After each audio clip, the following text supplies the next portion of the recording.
Miriam, what are we doing? Altså, vi er jo på natterand, og det er jo meget tidligere om morgenen, det er derfor, det er lyst. Og vi går ude på vejen, der er mange biler lige nu, det regner lidt. Men altså, det gør ikke så meget, fordi vi skal bare ud og have det så sjovt. Vi skal bare ud og party. Yeah! Så, er den på pause? Niks. Jeg må godt nok indrømme, at jeg er meget træt, fordi jeg lige stået op. Ja, klokken er 4. Og jeg forstår ikke, hvorfor der er så meget gang i trafikken, altså. Nej. Forstår det ikke? Nej. Og jeg forstår ikke, hvorfor jeg har nået at få make-up på. Nej. Det er permanent. Ja, det er sådan noget, man ikke tager af. Det går heller ikke af, når vi er i bad. Og det er et plus. Okay, jeg kan se en mand klokken 4 om morgenen. Helt derhenne. Helt derhenne, hvis jeg kan finde ham. Han er næsten væk nu. Klokken 4 om morgenen, og der går en mand. Der, hvis I kan se ham. Lige der. Lige der går der en mand. Nu kommer der nogen løbende. Kommer der nogen løbende? Ej. Klokken 4 om morgenen kommer der nogen løbende. Jeg troede, det var en joke eller noget. Okay, der er ingen mennesker herude. Klokken er 4 om morgenen, og der er ingen mennesker. Jeg vil bare gerne lige have, at I ser. Ja.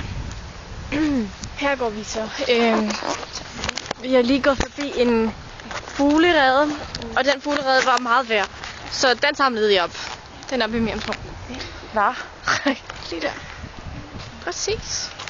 Jeg vil faktisk indrømme, at klokken 4 om morgenen, så er det lidt koldt. Og jeg fryser lige nu. Ja. Fordi at varmen har ikke nået at sprede sig, fordi klokken er 4 om morgenen. Men altså, jeg ved med, at klokken 2 i dag, når jeg går ud, så kan jeg gå rundt uden sådan en stor hættetrøje på, ikke? Yeah. Yes. Og det er jo en god teori. Ja, det er det helt klart. Det.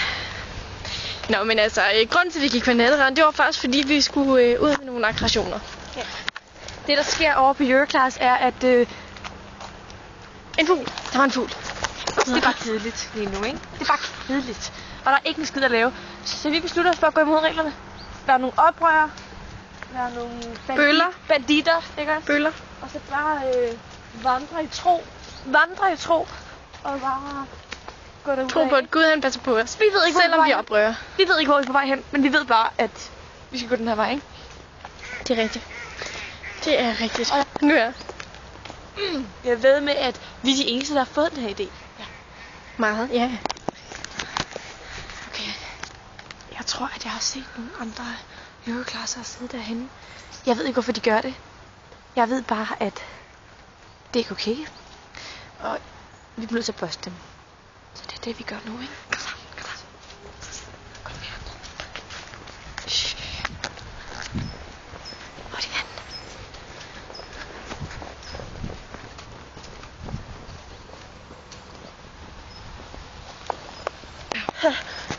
Busted!